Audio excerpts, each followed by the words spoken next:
Hey, Shalom, Hakim Shalom. First thing and foremost, I want to give all praises and glory and honor that's due to Yahweh, Ba'ashem Yahushai, Ba'ashem Rakakudash. I to give double honors to the elders, the apostles, the great millstone. Peace and blessings and salutation to the hopeful elect. Those in this gospel abroad, lifting up the standard. I mean, how Ba'ashem Yahushai, wherever it may be. This is the Akia Mahaloya. We're back with another quick lesson in transit. Food for thought. Food for thought for real.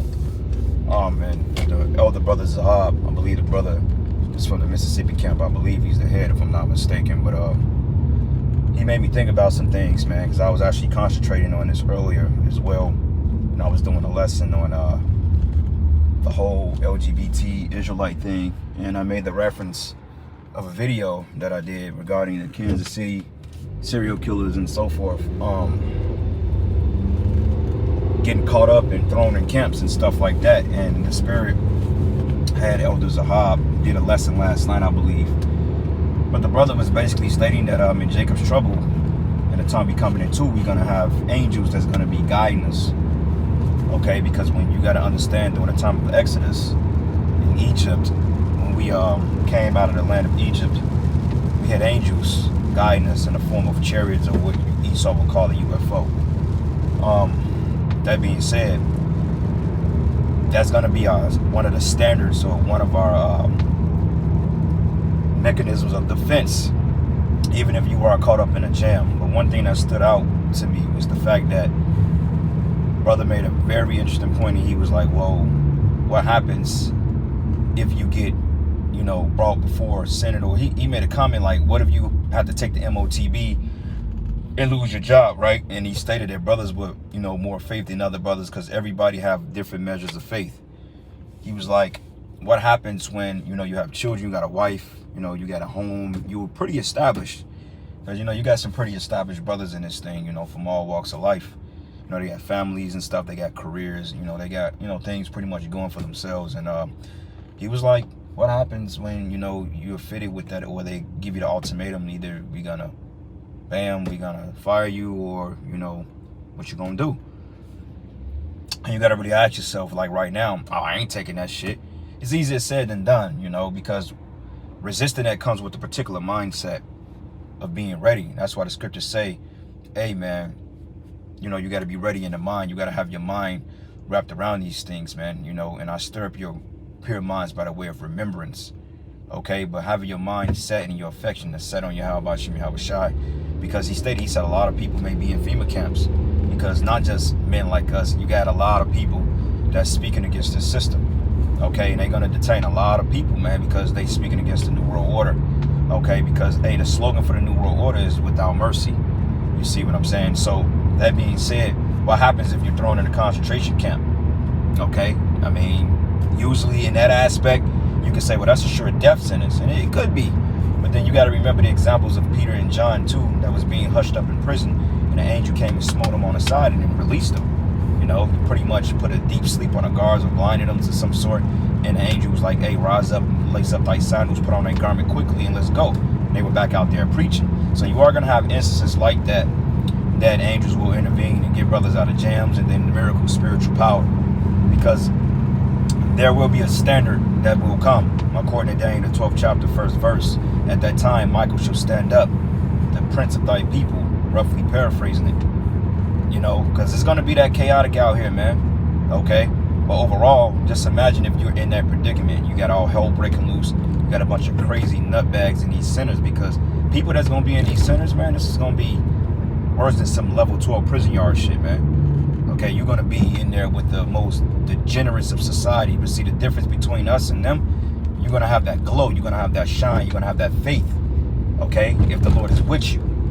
Okay, but if you fold and you don't stand on what you've been speaking on, that's going to be a detriment on your behalf, because now you're basically going to be an open, exposed target. Because now the Most High is going to expose your flaws. It's going to expose your fear. The disparity kicks in. And before you know it, you mush me, man. So when they call you up to go to the guillotine, you ain't vibing with that, because shit, you're afraid, But those of us that do get in that predicament, and that's faithful, like the scriptures say, be thou faithful unto death, I will give thee a crown of life. Hey, you gotta have that. You gotta have that. You gotta be convicted of that in your spirit. And you know that's a good thing to meditate on, man. You know, because Brother East also said, look, we're gonna have to go off the grid. We ain't gonna be able to stay in these cities like that. You know, which some of us will be in the cities because certain Jake is, we live in cities, man. So, you know, the Lord navigates us out of the city to the wilderness, whatever it's gonna be. That's what it's gonna be. But a lot of Jake is gonna be caught up in the city. You know, you're gonna be hiding out in different places and stuff like that. You know, brothers gonna get the power to fight back, but it's gonna be straight up chaotic out here, man. You know, and if you anything of a foreign entity to these people, hey, they gonna come gunning for you. And on top of that, the news gonna put a crazy narrative out about us, which is gonna actually heighten the aggression towards us, man. Because when people see you, they're like, oh shit, that go that motherfucker right there that was speaking that shit. This that guy that said, oh, let's get him. And then before you know it, you got a lynch mob after your ass, putting bounties on you. Because it makes Esau no sense for him to just try to come after us by himself. He got to get the public against us, man. And that's going to be the whole tempting thing about it. That's going to be the whole uncomfortable part about it. When people you live next door to want to put your head on a platter, man. People you once talked with or people you once laid down with in a bed and held and had and said affectionate things. When these people want to have your head, and these are people that know you, okay? These are people that know you and they know that that's not in your spirit to do anything like that. But see, the witchcraft is going to be crazy, man. Okay, the witchcraft, the sorcery, and the power of media, the persuasion of media, which media goes into medium.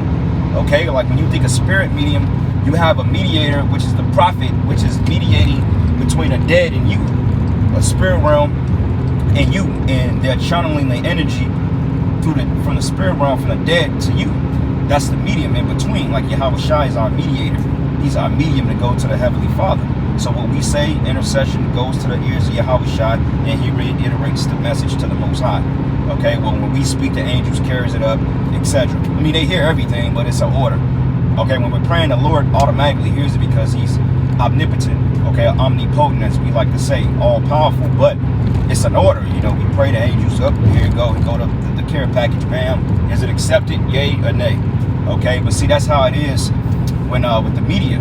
Okay, so the media is the elite's way of communicating with the people in a form of witchcraft, man. And it's going to be crazy out here. Because like I said, man, when you don't have public opinion, that's going to make it all much more startling. And when you think about it, the scariest shit, you know? Because in your mindset, you like, man, you know, you kind of feeble now. You like, man, I ain't trying to have no smoke with nobody. But the Lord going to bring the smoke and see what you're capable of, man. And this is when that vigor got to kick in. This is when that edge got to come back. Like all the time, I always said,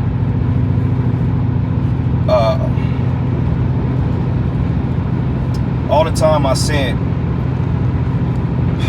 fuck, man, I lost my train of thought. Fucking people texting and stuff, man. But anyway, I always said, I'm like, ever since I came to this city, I feel like I lost my edge a little bit, man. And I'm like, man, Lord, I need to get my edge back. You know, I was just a little bit more hot-headed and didn't really give a fuck about anything, you know what I'm saying? But overall, now I'm just like, I'm more tranquil. You know, I'm in a different city. It's aggressive here, but it's not as aggressive as the city of Chicago. So you kind of learn to kind of, you know, you take a load of certain things and, you know, you be like, all right, this is what it is. But that edge is going to be put back in us, man, because deep down inside, that animosity and that vigor that's burning in us for this word. And you got to ask the Lord to bring that out when he needs to bring it out. And I believe through the spirit, through that tenacity of the spirit, a lot of the power is going to come from within because we already got the power. It's just a matter of believing it and exercising it, man. And it comes out when it needs to come out. So we're going to be straight overall, man. But just thinking about it, what if you get thrown in a FEMA camp? What if your wife and your kids get thrown in a concentration camp? Okay, and you know your wife is not a believer like that. So how is she going to affect? How is her reactions going to affect you? How's your kids' reaction to being thrown in prison, okay, and separated from their families? How is that gonna fuck with your mindset, man? That's why I always say, count the cost, man. A lot of you brothers, we got children in this thing, you know, that's a little bit more liability on our behalf with it because you have children, you know, you have things that you care deeply about. It ain't just, all right, bam, all hell break loose, you leaving a flat screen and a PS4 behind, and you leaving a couple of pair of kicks behind. That's easy. But when it comes to life or death, family, your woman betraying you, you know, she taking the kids, family coming against you, come turn yourself in, that's when it becomes real heavy in the thought, man. And these are things that we have to really focus on and keep our minds on, man. Because the Lord is going to be with us regardless, brothers. I mean, he's going to be with us regardless if we're sincere. But overall, it's still a process you got to go through. Okay? Because the Lord can be with you, but remember, we're still men in his flesh, man. You know? Like when Yahushua, when he was going to get crucified, you think he was cool? No, he was very shooken up in the flesh, man. Okay, he fell on his face. Hey, the Garden of Gethsemane, man, bro, they call it the oil press. The man was sweating blood, man, because he knew the type of trial he had to undergo. You know, and that's not a light thing. And that's all I'm saying, you know, just for us to be mindful of that. Not to scare brothers or put brothers in some type of lethargic way of thinking. No, we're not doing that. Okay, we're not going to put you or set you up for failure. But these are things to really focus on, because you got men in this thing that's really not about it, man. Okay, you got men in this thing that's teaching all sorts of evil, wicked, perverse things, like the lesson I just did. This guy's talking about we can deal with other men, man. But yet, you're supposed to be an Israelite, I suppose. You know, just stuff like that, man. Okay, you got men that's teaching that the MOTB was Christianity. It was a doctrine. Salakia embargo. Small nations, great nations. You know, all these things. Now, all of a sudden, you know, you changing your stance. What are guys like you, and this is really to them dudes, man. What are guys like y'all that's been living high off this way you call life? What are you gonna do when you get put in that predicament? When you can't wear your flashy garments no more, and you can't do an 80-man march down Main Street, what you gonna do then? You know, when your so-called Sarah, your head wrap wife, the one that cherished you and shit like that, what you gonna do, man, when you get thrown in this predicament? Especially when you ain't calling on the name of the Lord. And, hey, Shalom, brother, tell y'all, Sharon, I'm gonna get your precepts, man. In a minute, I wanna stop and stuff, and I'm gonna read the precepts.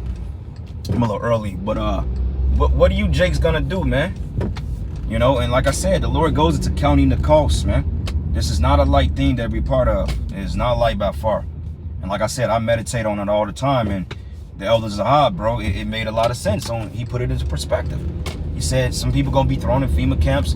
A lot of us gonna be off the grid. You may have people following you. You know what I'm saying? You may be in the woods. They found out you're a man of the Lord. You may, you know, have to go off the grid. You might learn to start fire, tents, all that shit. And the Lord is gonna give us what we need. But even then, it's just like, damn, we're gonna have a lot of responsibility. This ain't just all society go down and all of a sudden we get to nap and rest. Nah, man. We getting ready to, the Lord getting ready to take the training wheels off us, bro. You know? The training wheels, so to speak. You know? So, yeah, brothers, man, it's just something to really put in perspective. Something to really put into play. And ask yourself, are we really ready to undergo this thing, man? Because it's going to get real. Because these people in the world, dang, these people, man, they're through. And they say when a person has nothing else to lose, they lose it. You know? So, yeah, brother, I'm going to get your precept in a second, man. I just want to park right here, and I'm going to shut it down after that. I kind of made it to my destination, so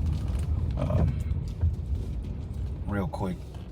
So this is just something to meditate on, man, you know, and it ain't, like I said, it ain't no fear-mongering thing. It's just the truth, you know, because, hey, we all going to be up against a rock and a hard place in a minute. But this is the brother Taya Sharala, Revelation 2:10. It says, fear none of those things which thou shalt suffer. Scriptures say, fear not, okay? It says, for behold, the devil should cast some of you into prison, that ye may be tried, and ye shall have tribulation 10 days. Be thou faithful unto death, I will give thee a crown of life, okay? There you go. It said, be thou faithful unto death. It's possible that brothers will lose their lives in that, because the scriptures goes until the beheading of the saints. It says, Psalms 18:2. It says here, the Lord is my rock and my fortress and my deliverer. Scriptures like this help. My God, my strength, in whom I will trust. My buckler and the horn of my salvation and my high tower. You know? And all I'm saying, brothers, is when that happens, no matter what you're up against, always keep Yahweh Bashim, Yahweh Shai in your thoughts. And the Lord is going to get us out of it, man. He ain't going to put nothing on you that you can't take, man. You know, and I'm speaking for myself. So anyway, with that, all praises and glory and honor that's due to Yahweh Bashim, Yahweh Shai, Bashim Rakakwadash. Double honors to the apostles, elders, the great millstone. Blessings and salutations to the hopeful elect. And with that, shalom, ba. Shalom.